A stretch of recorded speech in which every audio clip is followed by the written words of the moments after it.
Janasena party అధినేత పవన్ కళ్యాణ్ ఆంధ్రప్రదేశ్ ఉప ముఖ్యమంత్రిగా పదవితో పాటుగా కీలకమైన శాఖల్ని తీసుకున్నారు. ఆయనకు పంచాయతీరాజ్, తాగునీటి సరఫరా, గ్రామీణాభివృద్ధి, సైన్స్ అండ్ టెక్నాలజీ, అడవులు, పర్యావరణ శాఖల్ని అప్పగించారు. అయితే పవన్ కళ్యాణ్ ఈ శాఖల్ని పట్టుపట్టారట. అయితే ముఖ్యంగా ఈ శాఖల్లో తాగునీటి సరఫరాను అడిగి మరీ తీసుకున్నారట. జనసేనాని తాగునీటి సరఫరా బాధ్యతల్ని తీసుకోవడానికి బలమైన కారణం ఉందంటున్నారు జన సైనికులు. అయితే పవన్ కళ్యాణ్ గతంలో చెప్పిన ఓ విషయాన్ని ఇప్పుడు గుర్తు చేసుకుంటున్నారు. ఆ వీడియోని సోషల్ మీడియా వేదికగా షేర్ చేస్తూ ఉన్నారు. పవన్ కళ్యాణ్ అరకు ప్రాంతంలో పర్యటించేందుకు వెళ్లారట.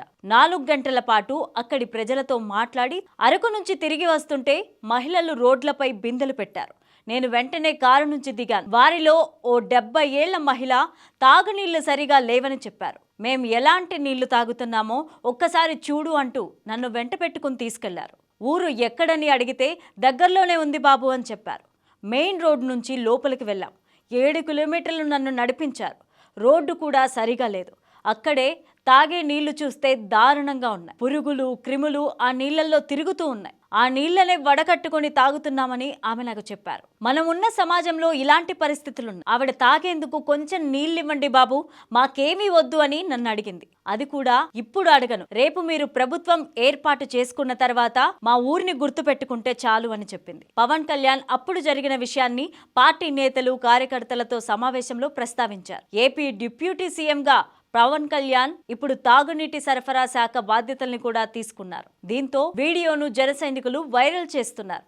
ఆ పెద్దావిడ చెప్పిన మాటలు విని ఆమె కోసం ఈ తాగునీటి సరఫరా శాఖ తీసుకున్నారా అంటూ చర్చించుకుంటున్నారు. అంతేకాకుండా అమెరికా పర్యటనకు వెళ్లిన సమయంలో కూడా ఇదే విషయాన్ని ప్రస్తావించారు. ఆ పెద్దావిడకు ఇచ్చిన హామీని నెరవేర్చాలని జన సైనికులు పవన్ కళ్యాణ్ కు రిక్వెస్ట్ చేస్తున్నారు. జనసేన పార్టీ అధినేత పవన్ కళ్యాణ్ ఉప ముఖ్యమంత్రి పదవితో పాటుగా ఆయన కోరుకున్నట్టుగానే కీలకమైన పంచాయతీరాజ్, గ్రామీణాభివృద్ధి, అటవీ, పర్యావరణం, శాస్త్ర సాంకేతిక శాఖల బాధ్యతల్ని అప్పగించారు. పంచాయతీరాజ్, గ్రామీణ శాఖను టీడీపీకి చెందిన సీనియర్ మంత్రికి ఇవ్వాలని చంద్రబాబు భావించారట.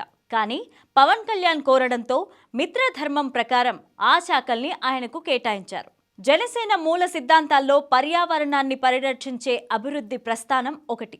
ఆ లక్ష్యంలో భాగంగానే అటవీ, పర్యావరణ శాఖను ఆయన ఎంచుకున్నట్లుగా చెబుతున్నారు.